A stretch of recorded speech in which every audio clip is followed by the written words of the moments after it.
Let's make some magic happen today by using Tiny Pandora's bead and blending kit.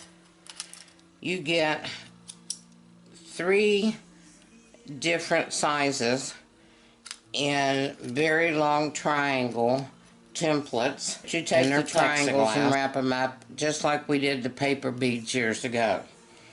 The kit also includes 3 metal rods to roll your beads on, and also a little cleaning brush to get any clay out of the rods that happen to get in there. And you need very few things for this project today.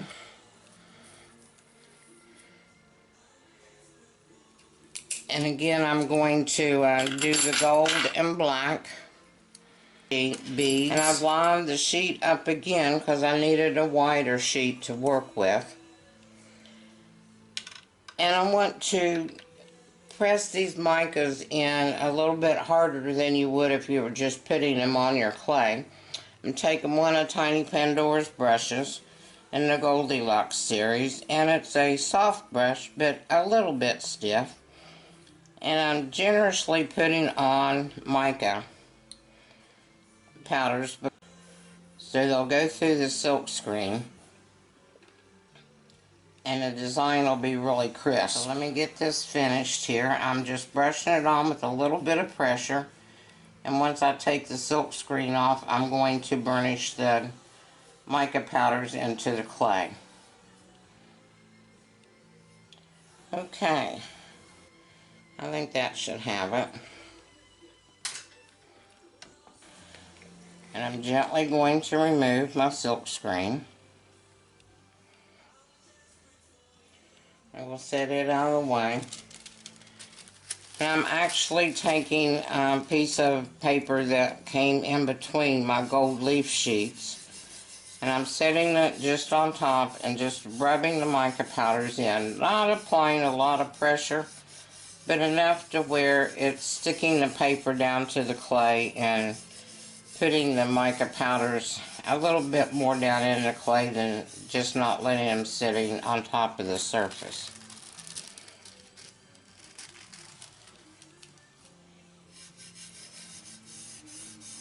That's finished. And I also have part of my gold leafing on my black clay, and my clay is rolled out to a number 3 for this size bead, and it's not going to be as bulky as the ones I showed you. And how I put on my gold leaf is I keep it on the paper, and I put paper and all down on the clay, and then I gently rub over it. And then I'll take a brush to make sure all the air bubbles are out of the in between the clay and the gold leafing. And I've got a little bit extra here to where I can put on a couple of these blank spots. There we go.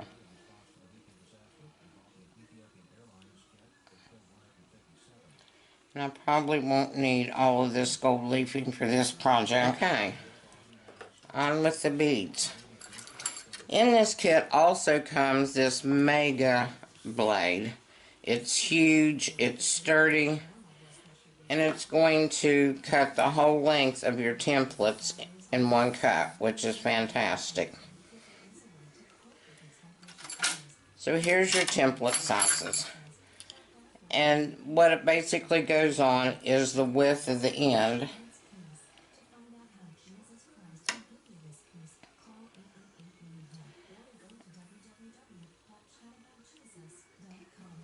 And you lay your template down, put your blade in there beside it.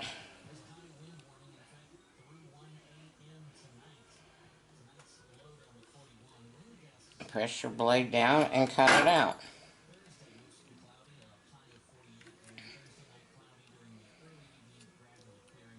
It's just a little trim there. Okay. Now let's use the next size down. This is your medium size. And I'm going to reverse it and start it at this side. And I'm actually going to lay it right up against where I cut the first one out. So I don't have to cut 2 times on this one. I only have to cut once. Lay my blade down again and push.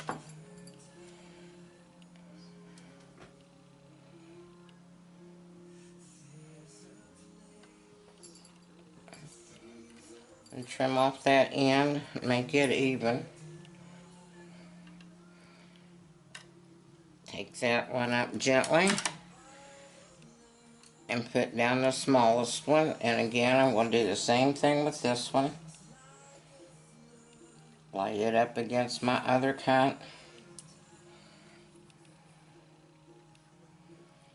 Lay my blade down beside it. And cut.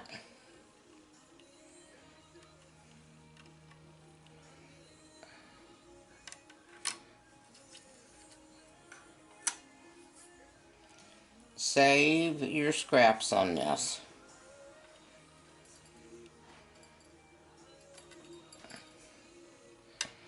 We'll take my shorter blade here and get this up. And I say save your scraps because you could make spirals out of them and turn them into earrings. And this is an earring that'll go with this set. And I'm going to lay these all aside for a minute because I want to add the gold leaf trim on the sides of these.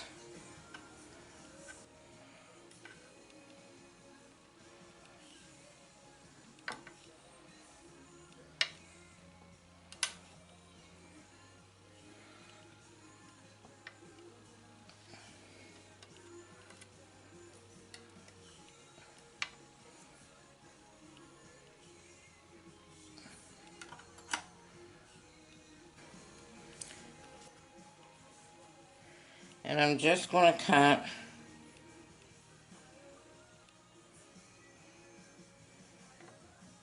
give me a straight edge to work with in the beginning.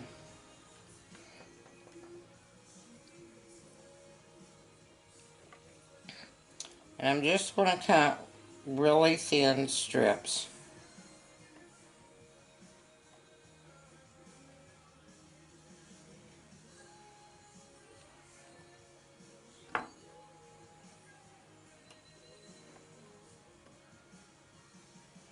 I'm going to cut 6 of them because I've got 3 triangles and I'm going to cover each side. Okay, I have my strips cut, and the way I apply this to the sides is I just take my clay with my gold leafing on it, set it up right beside my triangle, and take my blade and press it on.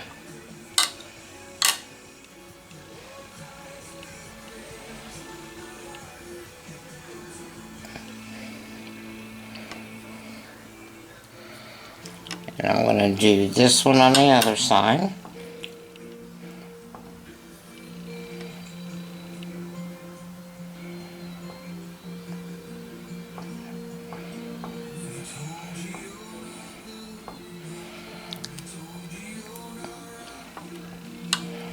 And your gold leafing is going to crack.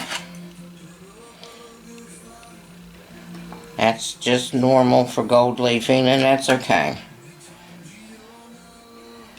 I'm just going to cut a little bit extra off of this end. And I'm going to bring it around and hook it right there on the other side. And I'm just going to gently press them together. I want to make sure that they're there. I'm going to stick. And I'm going to lift it up with my blade.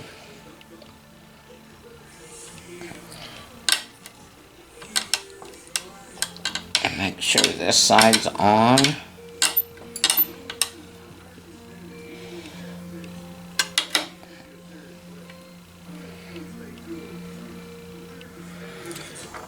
And I will take my metal tube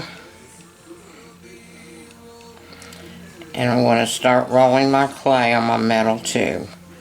And I just gently press the back end, the widest end of the triangle on the tube, and I just roll my clay up. And I'm trying to make sure that each side has your gold showing. And you just keep rolling.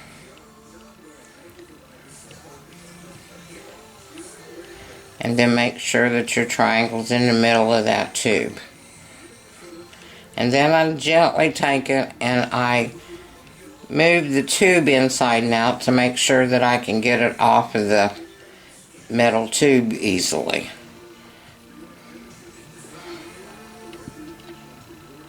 Let's do the next one real quick.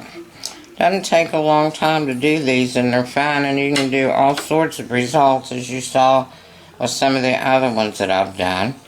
You can do this with caning, with canes on your veneer. You could do it with makume game. You could do it, with any type of technique that's out there. It doesn't have to be silk screen. And they all look fabulous. I've done several different color variations. And they look good in every color. And it's just an easy way to make some beautiful beads.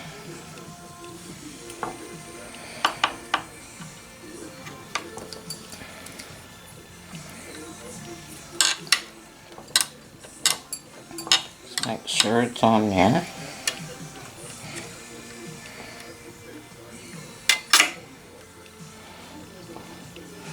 And the same process again. I just put gently the end of that down, and then I roll it. And you can lay it down and roll it if it's easier for you. I was just trying to keep the micas on a little bit better, but since I burnished them on, they're staying on there very well. And another thing to be aware of,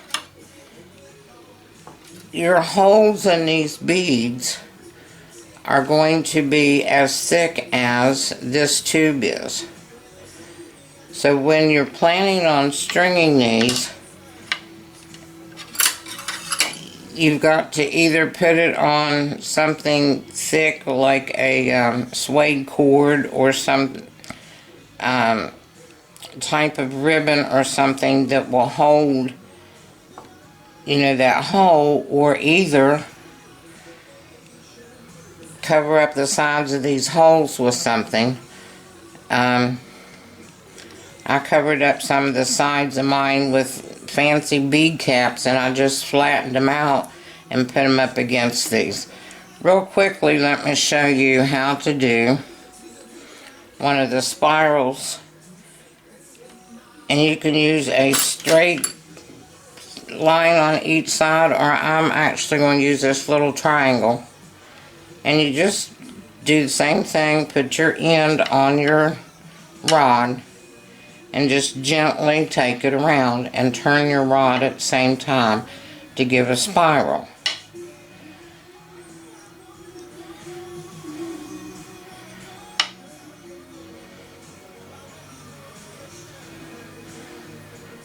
And you don't have to make them that long, but I tell you what, they're easy to cut with a pair of scissors after they're baked. And speaking of baking, these are ready to bake. I'm going to bake them at 275 degrees Fahrenheit, and I'm going to bake them for 1/2 hour.